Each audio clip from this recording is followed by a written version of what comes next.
CEC UGC consortium for educational communication university grant commission के माध्यम से मैं सत्यम तिवारी आप सभी का हार्दिक स्वागत करता हूं। आप सभी को ज्ञात है कि अंतर्राष्ट्रीय योग दिवस 2022 के परिप्रेक्ष्य में यौगिक सूक्ष्म व्यायामों को आपके समक्ष एक सिलसिलेवार ढंग से एक सीरीज के फॉर्मेट में लेकर हम प्रस्तुत होते आ रहे हैं। आपको यौगिक सूक्ष्म व्यायामों के बारे में कुछ जानकारी मैं दे दूं। 48 यौगिक सूक्ष्म व्यायाम हमें प्राप्त होते हैं। एक पुस्तक होती है विश्वायतन योग आश्रम के माध्यम से स्वामी धीरेन्द्र ब्रह्मचारी जिसके संस्थापक थे, उनके माध्यम से इसका प्रकाशन किया गया, जिसमें 48 यौगिक सूक्ष्म व्यायाम हमें प्राप्त होते हैं। और इसको जो उन्होंने सीखा था वह स्वामी कार्तिकेय जी महाराज के माध्यम से सीखा था। यौगिक सूक्ष्म व्यायाम अपने आप में योग के एक अद्भुत अभ्यास हैं। वैसे तो सूक्ष्म व्यायामों की जो परंपरा है, भारत के सभी जो मुख्य योग के स्कूल्स हैं, स्कूल्स ऑफ योगा हैं, जो स्कूल्स के योग के जो डिफरेंट थॉट्स हैं, उसमें परंपराओं में, ट्रेडिशंस में आपको हर जगह यौगिक सूक्ष्म व्यायाम मिलता ही मिलता है। लेकिन स्वामी धीरेन्द्र ब्रह्मचारी जी ने एक बहुत ही विशेष पद्धति के साथ एक logical, sequential, categorical, scientific manner से एक सीक्वेंस में 1 2 3 करके 48 सूक्ष्म व्यायामों को और उनके जो उप पार्ट्स हैं, जो उसके उपभाग हैं, सब पार्ट्स हैं, उसको एक बहुत ही विकसित ढंग से एक सिस्टमेटिक फॉर्मेट में रखने का प्रयास किया है। आपने अभी तक के जितने लेक्चर्स हुए हैं उसमें यौगिक सूक्ष्म व्यायाम की जो क्रिया पद्धति एक है, अभी तक 44 क्रिया पद्धतियों को देख लिया है। यौगिक सूक्ष्म व्यायामों का जो आशय होता है, सूक्ष्म व्यायाम जो आपके शरीर के सूक्ष्म भागों के लिए, आपका जो शरीर है ना, बहुत सारे भागों में बटा हुआ है। प्रमुख रूप से हम 3 भागों में बांट रहे हैं। जैसे सिरोभाग है ना, आपका क्रेनियम कैविटी है, उसके बाद आपका थोरेसिक एरिया है, आपका थोरेसिक केज है, आपका वक्षस्थल है ना, आपकी वक्षीय गुहा है, उसके बाद एब्डोमिनल कैविटी है, एब्डोमिनल जो आपका उदरीय गुहा है, और इसी में सारे के सारे अंग हैं। आप देखोगे थोरेसिक कैविटी में आप देखोगे हार्ट और आपके फेफड़े, आपके लंग्स, आपका हृदय और आपके फेफड़े दोनों ही विराजमान हैं, जो रक्त का परिसंचरण करते हैं और रक्त का शोधन, दोनों का कार्य इनका अपने वक्षस्थल का ही है। आप अपने उदरीय भाग में देखें तो आपके जीवन के जितने भी प्रमुख विशरल ऑर्गन्स हैं, जो जैवीय जो आपके अंग हैं, जैसे आपका किडनी, लिवर, पैंक्रियाज, और भी बहुत सारे ग्रंथियां हैं। जैसे आपका आप देखें अंगों में तो आपका स्टमक हो गया, अमाशय हो गया, छोटी आंत, बड़ी आंत, सारा का सारा जो स्ट्रक्चर है ना, जो आपके जीवन के लिए प्रमुख है, वह प्रमुख रूप से आपके एब्डोमिनल एरिया में आता है। और आप सिरोभाग देखें तो आपका मस्तिष्क, और वहीं से आपका जो सेंट्रल नर्वस सिस्टम का जो दूसरा भाग है, पहले सेंट्रल नर्वस सिस्टम का भाग तो आपका ब्रेन ही है, मस्तिष्क है, और दूसरा भाग आपके वर्टिब्रल कॉलम से नीचे उतरता है, जिसको हम कहते हैं स्पाइनल कॉर्ड।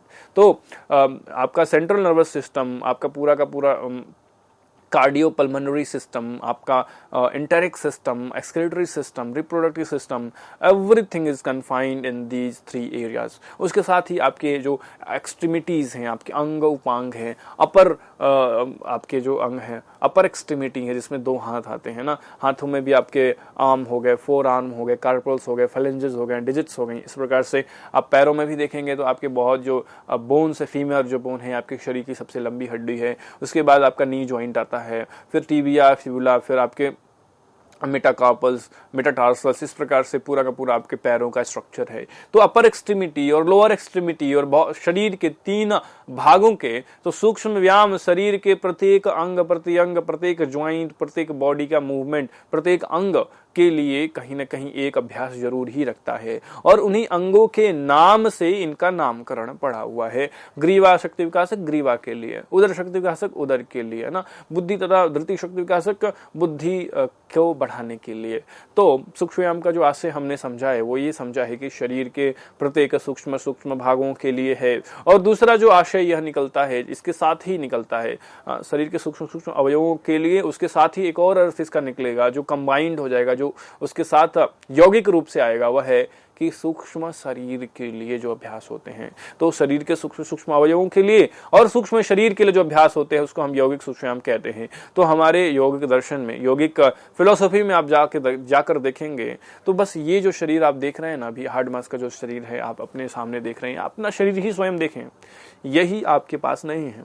आप इसके अलग भी कुछ हैं। आप क्या हैं? तो वो हम कहते हैं तीन प्रकार के आपके शरीर हैं। स्थूल शरीर जो आप अभी इस तरह अपने ज्ञानेंद्रियों से देख रहे हैं, आप स्पर्श के रूप से देख सकते हैं। दूसरा है सूक्ष्म शरीर और तीसरा है कारण शरीर। और इन्हीं तीनों शरीरों को 5 कोशों में बांटा गया है, 5 कोशों में डिवाइड किया गया है ना। तो सूक्ष्म शरीर में बहुत सारे भाग हैं, नाड़ियां हैं, उसमें चक्र है, उसमें कुंडलिनी शक्ति है, उसमें मूलाधार चक्र, स्वाधिष्ठान चक्र, मणिपूरक चक्र, अनाहत चक्र, विशुद्धि चक्र, आज्ञा चक्र, सहस्त्रार चक्र, उसमें ईड़ा नाड़ी, पिंगला नाड़ी, सुषुम्ना नाड़ी, उसमें प्राण, अपान, समान, व्यान, उदान, उसमें कंध है, उसमें और भी जो उपप्राण है वो बहते हैं। तो सूक्ष्म शरीर के लिए भी जो अभ्यास किया जाता है वह भी सूक्ष्म व्यायाम है। तो सूक्ष्म व्यायाम की जो महत्ता है वह भौतिक शरीर, स्थूल शरीर तक ही नियत नहीं है, वह आपके सूक्ष्म शरीर तक भी जाता है। इस प्रकार से आपको हमने बताया था। साथ ही ये बताया था कि जो उनकी संख्या है वह 48 की संख्या होती है। तो इसी सीरीज को हम आगे आज बढ़ा रहे हैं। 44 तक का जो अभ्यास था हमने सीख लिया था। जानू शक्ति विकासक का अभ्यास हमने सीखा था। आपको हमने बताया था जानू शक्ति विकासक का जो अभ्यास है उसके लाभ हमने बताए थे कि जो रक्त का संचार है, ब्लड सर्कुलेशन है, वो आपके घुटनों, जानू का अर्थ होता है घुटने, तो घुटने की जो फ्लेक्सिबिलिटी है, घुटने का जो मूवमेंट है, घुटने का जो रेंज है, उसमें जो दर्द वर्द आपको रहता है उसमें कमी आ जाएगी, उसमें जो डिस्कम्फर्ट रहता है उसमें कमी आ जाएगी, जो स्टिफनेस रहता है उसमें कमी आ जाएगी, जो उसका मैकेनिज्म रिड्यूस्ड हो गया है, जो फंक्शन रिड्यूस्ड हो गया उसमें आपको फायदा होगा। या गठिया इत्यादि की जो समस्या है, जो शुरुआत होने लगा है आपके घुटनों में, घुटनों के अन्य जो आपके ज्वाइंट्स हैं उनमें भी, तो आपको लाभ प्रदान करता है। और जो व्यक्ति जिनका स्टैंडिंग में जॉब रहता है या खड़े होकर जो ज़्यादा ट्रैवल कर रहे हैं या फुटबॉल खेलते हैं, किसी गेम में हैं जिसमें पैरों का इस्तेमाल हो रहा है, या विद्यार्थी है, आप अपने पैरों को आसपास करके आसन में बैठना चाह रहा है, पढ़ाई करना चाह रहा है, घंटों घंटों आप किसी एक अवस्था में रहना चाह रहे हैं, तो अपने घुटनों, अपने जानुओं को मजबूत करना आवश्यक है। और आपको हमने बताया कि जानू शक्ति विकासक जो अभ्यास है वो बहुत ही सरल है। आपको सामान्य स्थिति में खड़े हो जाना है और अपने जो एड़ियां हैं उनको अपने नितंबों के पास तक ले आना है और सामने एक्सटेंड करना है। तो घुटनों का फ्लेक्शन और एक्सटेंशन यही है बस, है ना। फ्लेक्शन और एक्सटेंशन, यही सिंपल मूवमेंट आपको जानू शक्ति विकासक के अभ्यास के रूप में आपको हमने बताया था। तो ये बहुत ही लाभदायक है, बहुत ही सरल है, लेकिन चक्कर इत्यादि की समस्या है या घुटनों में ऑस्टियोआर्थराइटिस या पीएफएस, जो डिफरेंट पटेलो-फेमोरल सिंड्रोम इत्यादि जो हैं, वो अगर समस्या है तो आपको मेडिकल कंडीशन, मेडिकल गाइडेंस, चिकित्सकीय निर्देश, सलाह, सुझाव अवश्य ही अवेल करना चाहिए। तो इसी क्रम में जो अगला अभ्यास है, जो नेक्स्ट प्रैक्टिस है, उसकी संख्या क्या हो जाएगी? उसकी संख्या हो जाएगी 45। उसका नाम क्या है? नाम है पिंडली शक्ति विकासक। पिंडलियों की शक्ति को बढ़ाने वाला। आप देख सकते हैं आपके समक्ष प्रस्तुत है एनाटॉमिकल पोजीशन, जिसमें पैर की जो आपकी पिंडलियां हैं, पिंडलियां क्या हैं? तो काफ मसल्स हैं, है ना। आपके पैरों में आप देखोगे पीछे की ओर एक उभरा हुआ भाग है, घुटने के नीचे और एड़ी के ऊपर का जो एक उभरा हुआ भाग है, हम उसको कहते हैं पिंडली, काफ मसल। काफ मसल बहुत ही महत्वपूर्ण है, पाचन के लिए बहुत ही महत्वपूर्ण है, आपके जो कार्डियोवैस्कुलर सिस्टम है उसके लिए बहुत महत्वपूर्ण है, क्योंकि इसमें बहुत सारे वेन्स, जो आपके शरीर के ना बहुत सारे, आप देखोगे आपके शरीर में बहुत सारे वेसल्स हैं। वेसल्स क्या बोलेंगे? उसको नाड़ियाँ बोलेंगे, है ना। अब उनमें कुछ कुछ हैं जो शुद्ध रक्त को पहुंचाती हैं, जैसे हृदय से शुद्ध रक्त को आपके शरीर की कोशिकाओं को पहुंचाते हैं, जिनको हम आर्टरीज बोल देते हैं। और जब वह रक्त जो शुद्ध गया था और उन सेल्स के माध्यम से जो अपशिष्ट द्रव्य उसमें गिराए गए हैं उसको ड्रेन्ड आउट करता है, वह उसको हम बोलते हैं वेन्स, है ना। तो आर्टरीज और वेन्स, तो आर्टरीज का जो प्रवाह होता है वह जब हृदय धड़कता है ना 120 के प्रेशर से, है ना, 120 और 82 का प्रेशर होता है। जब 120 का प्रेशर होता है तो उसके साथ आर्टरीज में ब्लड फ्लो करता है, लेकिन जब वापस आ रहा होता है तो जो फ्लो है वह कम होता है, 80 mmHg का ही प्रेशर होता है। तो इस प्रेशर को काउंटर करने के लिए, इस प्रेशर को कंप्लीमेंट करने के लिए आपकी जो वेन्स हैं, आपकी जो शिराएं हैं, उसमें वॉल्स बने रहते हैं। वो वॉल्व जो होते हैं ना, बैक फ्लो को रोकते हैं कि वह जो ब्लड है वापस से सेल्स तक ना पहुंच जाए। तो इसमें जो पिंडली है, इससे बहुत सारे आपके वेन्स गुजरती हैं। तो जब आप अपनी पिंडलियों का व्यायाम करते हो, अपने पिंडलियों का मसाज करते हो, अपने पिंडलियों पर कार्य करते हो, तो आपका जो वीनस रिटर्न है वह मजबूत हो जाता है, स्ट्रांग हो जाता है, काफ़ी एफिशिएंट हो जाता है। तो हृदय का जो दबाव है वह भी रेगुलेट होता है, वह भी कंट्रोल होता है। तो this calf muscle is very good for your heart. इसको द्वितीय हृदय भी कह देते हैं। और आप देखोगे तो वज्रासन में भी काफ मसल पर ही दबाव आता है, तो यह आपके पाचन से भी जुड़ा हुआ है ना। आपके शरीर का बहुत सारा जो रक्त है आपके पैरों की तरफ प्रवाहित होता है। इसीलिए जब हम भोजन करें तो अपने पैरों को आपस में इकट्ठा करके करें। उससे क्या होगा, रक्त का जो दबाव है वह आपके पेट के आंतों की तरफ जाएगा, तो जिससे पाचन आपका सुदृढ़ होता है। इसलिए हम कहते हैं आलती पालथी मारकर ही भोजन करना चाहिए, या भोजन के बाद वज्रासन में बैठना चाहिए। जब वज्रासन में बैठेंगे तो आपकी पिंडलियां, आपके जो पूरे पैर हैं उस पर शरीर का दबाव आएगा। शरीर का दबाव आएगा तो क्या होगा, जो पूरा का पूरा रक्त है वह वीनस रिटर्न के माध्यम से शरीर के अन्य भागों पर भी पहुंचेगा। जो ब्लड फ्लो है वो ग्रेजुअली इंक्रीज होगा आपके सेंट्रल रीजन पे। That is good for your digestion.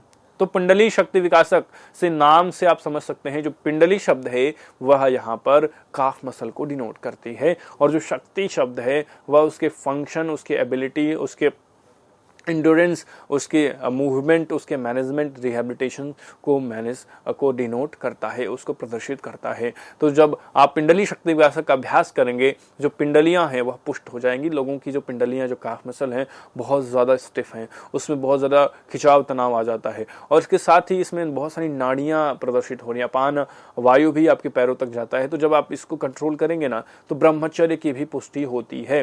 तो यह सूक्ष्म शरीर की बात है, यह स्थूल शरीर की बात नहीं है। तो यह पाचन से भी जुड़ा है, हृदय से भी जुड़ा है, और आपके ब्रह्मचर्य के रक्षण से भी, ब्रह्मचर्य की पुष्टि से भी जुड़ा हुआ अभ्यास है। चलिए इसकी स्थिति, इसका क्रम, इसका विन्यास आगे देखते हैं।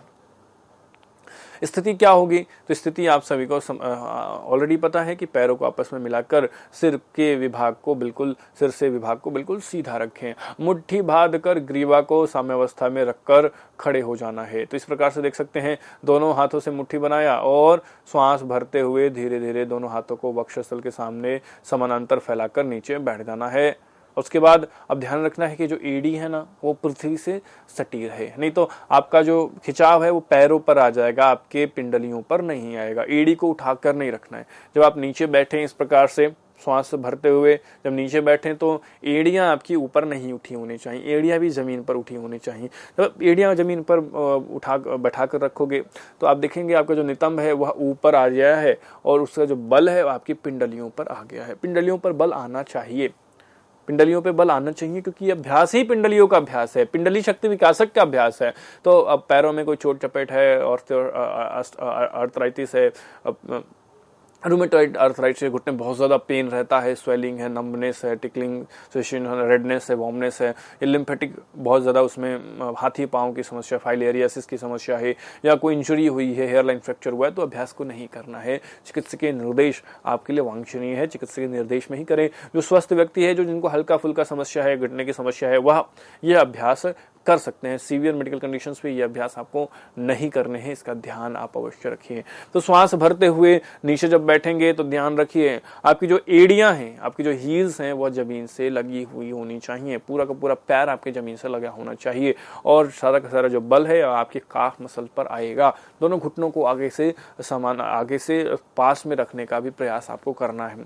तो इस प्रकार से जो क्रिया है, आप थोड़ी देर इसमें रुकें और फिर वापस ऊपर आएं और हाथों को वृत्ताकार घुमाते हुए वक्षस्थल के सम्मुख लाएं, और धीरे से भुजबंधों को स्कंद के समान रखकर और धीरे से श्वास को बाहर निकालते हुए हाथों को सीधा कर देना है। आरंभिक क्रम 25 बार का होता है। क्रियाविधि जब आप देखेंगे तो आपको क्लियरिटी प्राप्त हो जाएगी। आपने देखा, श्वास भरते हुए नीचे गए, वृत्ताकार घुमाया और बाहर छोड़ दिया। श्वास भरते हुए नीचे गए, मुट्ठी बनाकर ऊपर आते हुए वृत्ताकार घुमाया, भुजबंधों को स्कंद तक ले आए और नीचे छोड़ दिया। इसी प्रकार से आप इसको 4 से 5 बार, 10 बार, 15 बार ये अभ्यास करिए। जब आप करते हैं ना, तो आपकी जंघाओं की भी पुष्टि हो रही है, बस आपकी पिंडलियों के लिए नहीं है। जब अभ्यास हो जाए तो हाथों पैरों में थोड़ी दूरी बना दें और नेत्रों को बंद कर लें और धीरे से आराम करेंगे, है ना।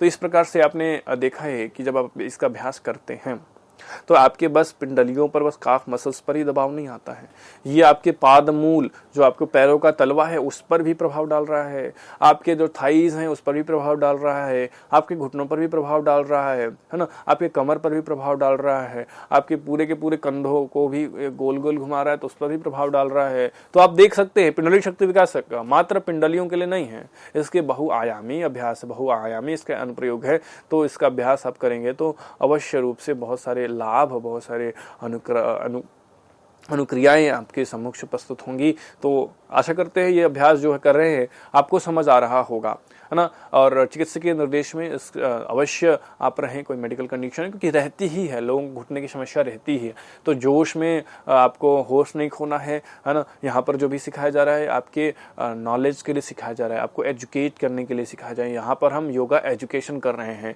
योगा ट्रेनिंग जो है आपको गाइडेंस में टीचर से समक्ष डायरेक्ट आपको बात कर कर ही सीखना चाहिए। यहाँ पर एजुकेशन की बात है, आपको एजुकेट करने की बात है।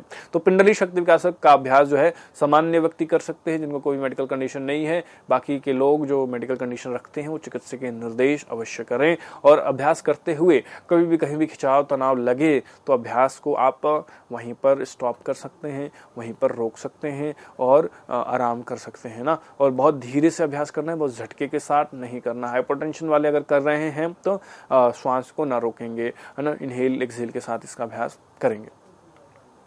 तो लाभ आपको हमने बताई दी है, क्रियाविधि बता दी है, स्थिति बता दी है। आगे हम चलते हैं, अगला जो अभ्यास है हमारा उसका नाम है पादमूल शक्ति विकासक।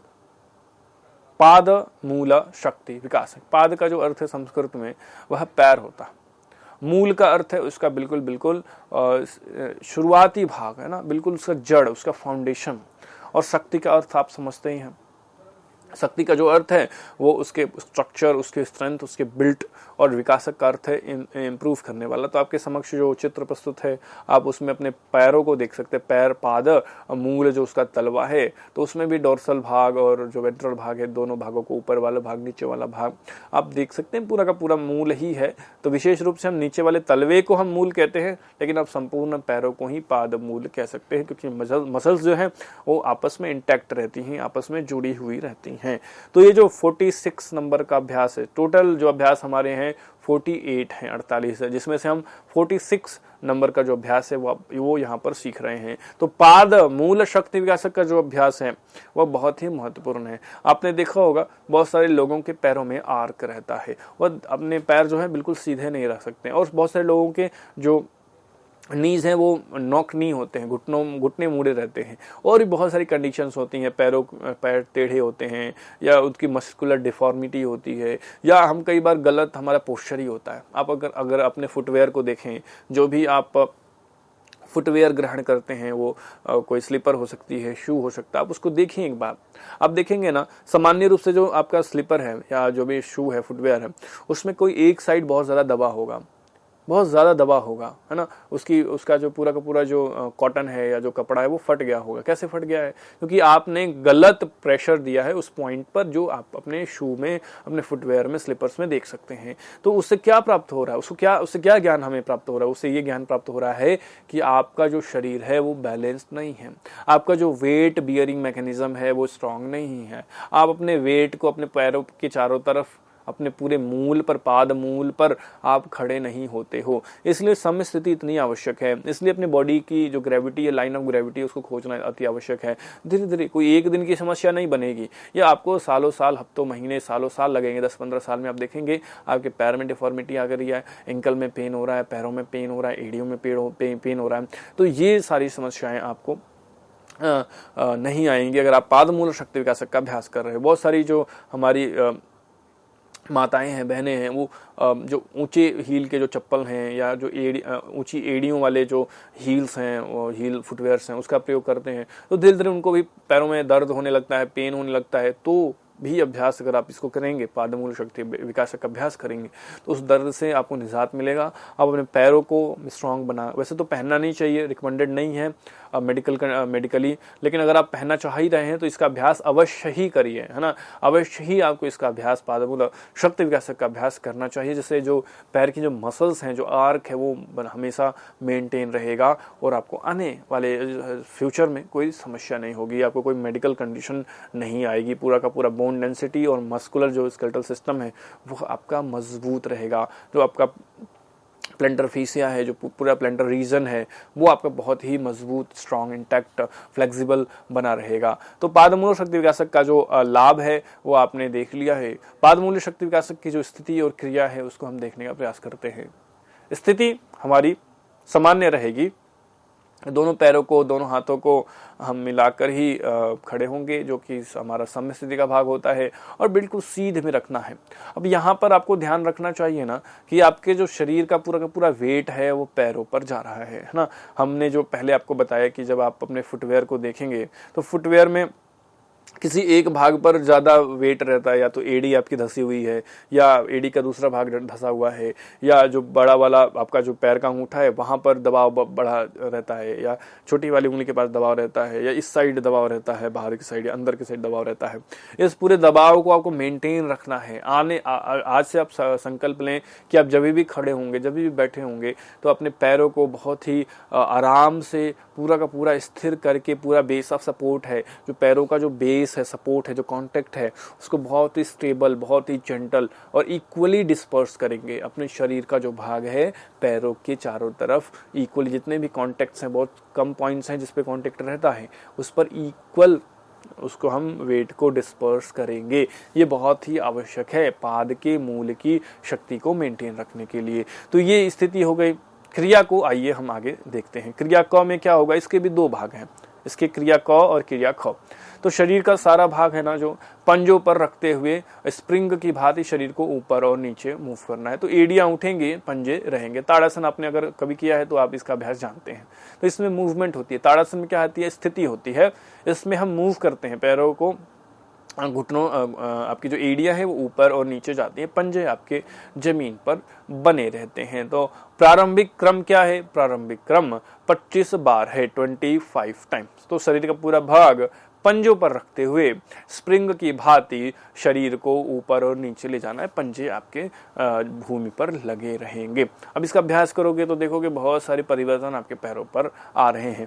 जब तक आपने पिंडली शक्ति विकासक नहीं किया, अपनी पिंडलियों को मजबूत नहीं किया, तब तक ये अभ्यास आप अच्छे से नहीं कर पाएंगे। इसलिए ये अभ्यास देखने में बड़ा सरल है, लेकिन इसको 46 नंबर पर रखा गया है। 48 अभ्यासों में जो आगे के अभ्यास से उतने ही एडवांस माने जाते हैं, तो 46 नंबर पर रखा गया है। कुछ तो इसकी खासियत होगी। खासियत यही है कि इसका अभ्यास उसी को ही करना चाहिए, और वही कर पाएगा जिसकी जंघाएं मजबूत हैं, जिसके घुटने मजबूत हैं, जिसकी पिंडलियों में जान है, वही ये अभ्यास कर सकेगा, और उसी को इसका अभ्यास करना चाहिए। तो शरीर का सारा भाग पंजों पर ले आइए और अपने पैर की जो एड़ियां हैं उसको ऊपर और नीचे मूव करना है। प्रारंभिक क्रम 20 से 25 बार है। घुटनों में कोई समस्या है, जंघाओं में कोई समस्या है, कोई ऑपरेशन, सर्जरी इत्यादि है, बैलेंस करने में समस्या होती है, एंकल्स में कोई प्रॉब्लम है, कोई भी मेडिकल कंडीशन है, घुटने का रिप्लेसमेंट हुआ है, कोई सर्जरी हुई है, या पैरों के तलवों में भी कोई समस्या, बहुत ज़्यादा अभी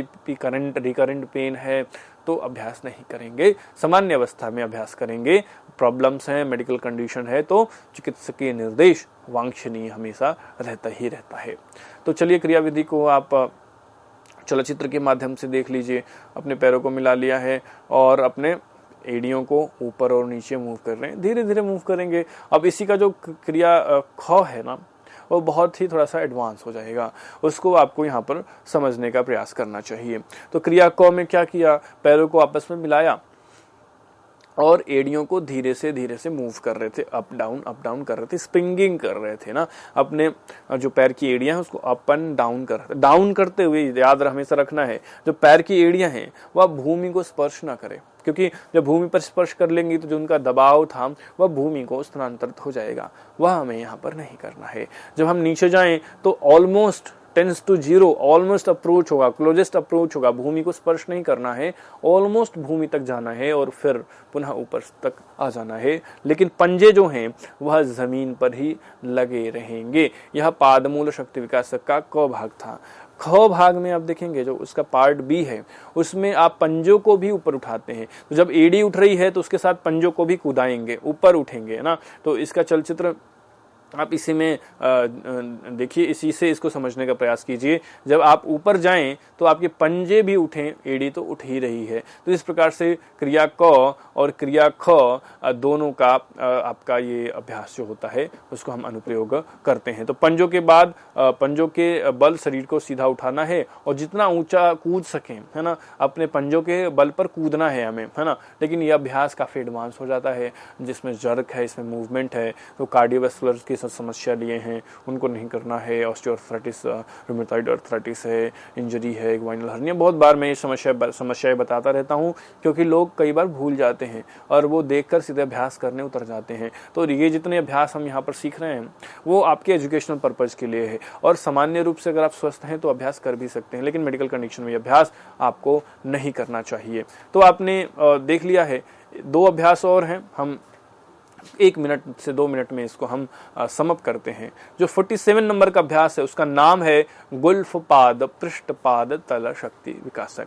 गुल्फ का अर्थ है आपके टखने हो गए, आपका एंकल हो गया, पाद आपका पैर हो गया, पृष्ठ का मतलब उसका भाग हो गया, उसका एक तल हो गया, और तो उसका बाहर वाला भाग और उसका अंदर वाला भाग, तो पाद का पृष्ठ और पाद का तल, तो आपके एंकल हो गए, और पैर का ऊपर वाला भाग और नीचे वाला भाग जो जमीन से जुड़ा रहता है। दोनों की, इन तीनों भागों की शक्ति को बढ़ाने के लिए, तो टखनों के जो रोग हैं या घुटनों के जो रोग हैं, गठिया का जो समस्या है, पैर की उंगली को की जो समस्या है, उसको आपको मजबूत करना है। तो क्रिया क्या होगी, स्थिति क्या होगी, तो अपने शरीर को आपस में स्थिर करके खड़े हो जाएं, और क्रिया में एक पैर को आगे ले जाएं और उसके जो एड़ी है उसको वृत्ताकार घुमाएं, दाएं से बाएं घुमाएं, 5 बार घुमा लिया, फिर बाएं से दाएं घुमाएं, तो दाएं पैर से किया, इसी को बाएं पैर से करना है। आप देखिए आपके समक्ष जो इसका चित्र है, चलचित्र है, वो प्रस्तुत है। दाएं पैर को ऊपर उठाया है और दाएं से बाएं हमने 5 बार घुमा लिया, 5 से 10 बार घुमा लिया, फिर बाएं से दायां एंटी क्लॉकवाइज इसको हमने मूव कर लिया। गुल्फ पाद पृष्ठपाद तल शक्ति विकासक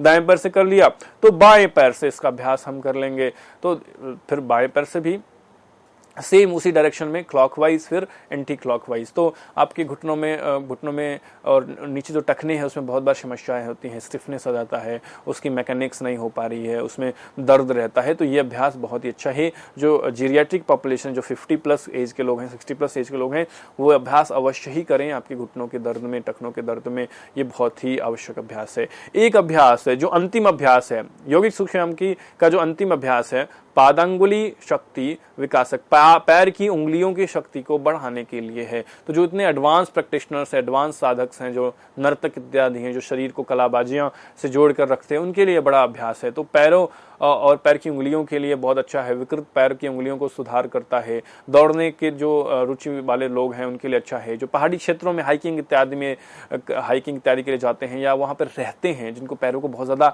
एक्सट्रीम कंडीशन में ले जाना है, जो आर्म फोर्सेस में है, जिनको बहुत ज्यादा पैरों का उपयोग करना पड़ता है, उनके लिए ये बड़ा अभ्यास है, बड़ा अच्छा अभ्यास है। क्रिया विधि आप देख सकते हो कि पंजे को आपस में मिलाकर उंगलियों के बल पर पूरे शरीर का भार रख देना है। इसके पहले हमने एक अभ्यास किया था जंगा शक्ति विकासक का, क्रिया ख किया था भाग 2 में, उसी से मिलता जुलता है, लेकिन इसमें पंजों के ऊपर सारा का सारा भाग आ जाता है। पंजों के ऊपर, पंजों की उंगलियों के ऊपर, तो पंजों की उंगलियों के ऊपर अगर भार न दे सकें तो सामान्य रूप से आप इसका अभ्यास कर सकते हैं। तो इस तरह से आपने 48 सूक्ष्म व्यायामों को, एक पद्धतियों को एक सीक्वेंस में, लॉजिकल मैनर में सीखने का प्रयास किया है। आशा करते हैं आपने इन सभी सीरीज को देखा है। नहीं देखा तो आप जाकर उसको वापस से देख सकते हैं। इसी प्रकार से आप जुड़े रहिए। कोई भी शंका है तो आप हम तक अपने समस्याओं को भेज सकते हैं। आशा करते हैं आपको ये सारे अभ्यास समझ आ रहे होंगे। आप इनका अभ्यास इसी प्रकार से निरंतर करते रहिए।